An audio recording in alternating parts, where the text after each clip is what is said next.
favorable, 43%, 3 points lower than his wife's. Now, those numbers may help explain why Bill Clinton's, controversial as he may be, remains a crucial surrogate on the trail.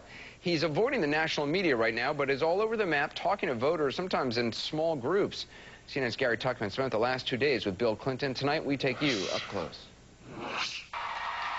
Bill Clinton, who some have seen as a loose cannon and occasionally even a political liability as he has stumped for his wife, is now on a whirlwind campaign tour, and he's staying relatively low profile.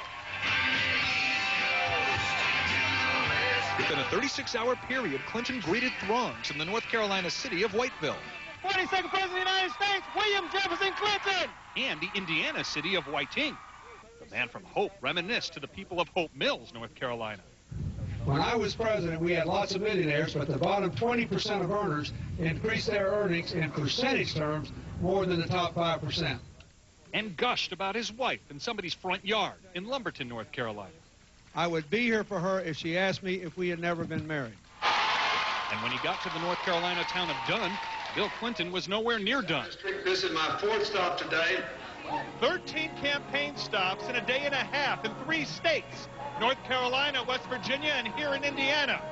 Bill Clinton is the cheerleader-in-chief for Hillary Clinton. And if somebody tells you you can't win, it's because they know you can. Bill Clinton's aides feel comments he's made during this campaign about Barack Obama and race have been unfairly interpreted. Campaign volunteers do their best to keep news cameras far away when he shakes hands, even telling police to kick us out of a public area. I need you to move back. But why? I don't understand. Because you were told, move back. In all his stops during this crucial time, Clinton seldom makes any references at all to Barack Obama, although this implicit one was a zinger. She's going to end this thing roaring. And what are they going to say if she wins the popular vote?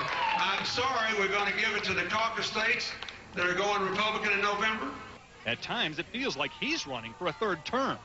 After all, how many political spouses get handed the proverbial baby? Would you rather see him as president or his wife as president? I'm out for a co-presidency between the two of them, the Billary presidency. Hey! But right now, Bill Clinton seems to be staying on message and away from potential controversy, and cracks himself up when talking about his daughter, Chelsea. She was asked, do you think your mother would be a better president than your father? And she said, well, sure I do. So I called her and I thought she'd say, oh, Dad, don't worry about it. I mean, it's election and she's on the ballot. You can't run anymore. What else could I say? You know what she said? Dad, they asked me a direct question. I had to tell the truth. The sometimes self-deprecating 42nd president doing what he can to make his wife a 44th.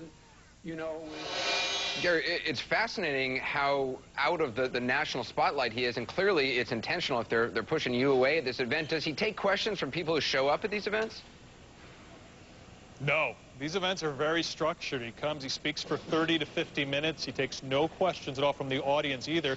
People come for handshakes and for autographs afterwards, and some of them whisper soft questions, but none of those questions are captured on microphones. It's interesting, Anderson, because his daughter, and Hillary's daughter, Chelsea, does the exact opposite. She campaigns for her mother and takes lots of questions and answers, and she does it rather masterfully. And it's a really good example for how we think, as members of the news media, people always should be campaigning. It's fascinating. Gary, appreciate it. Thanks. Bill Clinton versus version 2.0, perhaps.